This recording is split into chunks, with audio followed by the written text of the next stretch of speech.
Contrary to scholar Winston James, who saw Schomburg's uniqueness as thinking black despite being Puerto Rican, I would say that Schomburg was one of the first hemispheric American intellectuals to know that he was Afro-Latino and to use it, intellectually and politically.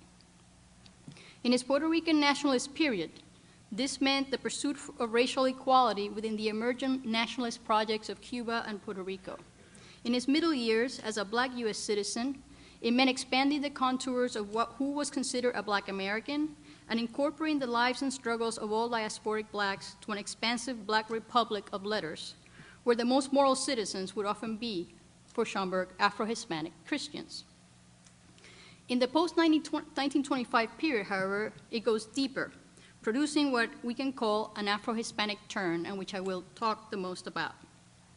The symptoms of this turn can be observed in multiple ways. In his private correspondence, Schomburg began to long for home. In his travels, he chose Hispanic destinations, Cuba and Spain. Perhaps more revealingly, he started to call himself Arturo again. Moreover, although Schomburg wrote about Afro-Latinos before this point, after 1925, one of Schomburg's most persistent goals became precisely to uncover Afro-Hispanic history, endowed with authority and dignity, and suggest that Afro-Hispanic experience, including that of the black Spaniards, was among the oldest and noblest of black experiences in the modern world.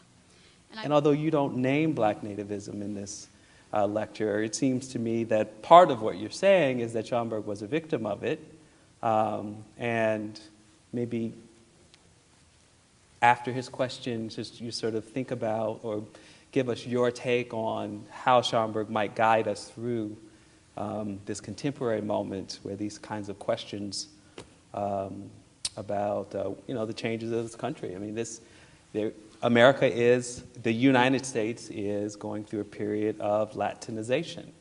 And many of us embrace it, but many don't. And we certainly know the usual politics on the right around that question.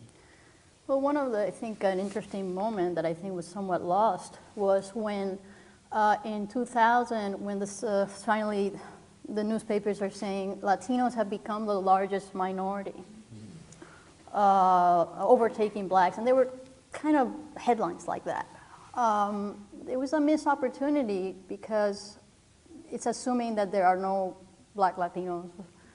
And I think it also depends on how you measure the boundaries of those communities that you get such a headline. So in that regard, I think it's interesting to think that Schomburg was raising questions and developing ways of thinking about these relationships, talking about almost 100 years before people start talking about something called Afro-Latino studies. So by virtue of particular circumstances and complex circumstances of his own and of the times, this is someone who can articulate and start mapping what could a different way of thinking about the black experience in the Americas could be like. So in that regard, I think he does definitely anticipate and found a terrain to which we can talk about this.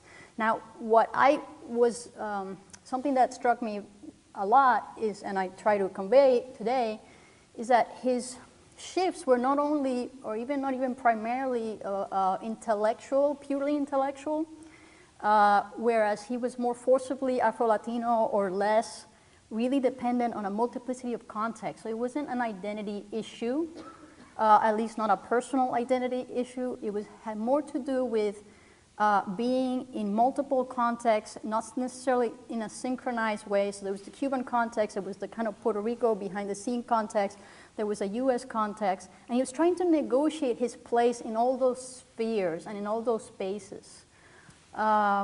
And therefore, we owe to those complications what he was able to think about in terms of Afro-Latinos, but it's always related to context, and it's fraught, and it's produced by it.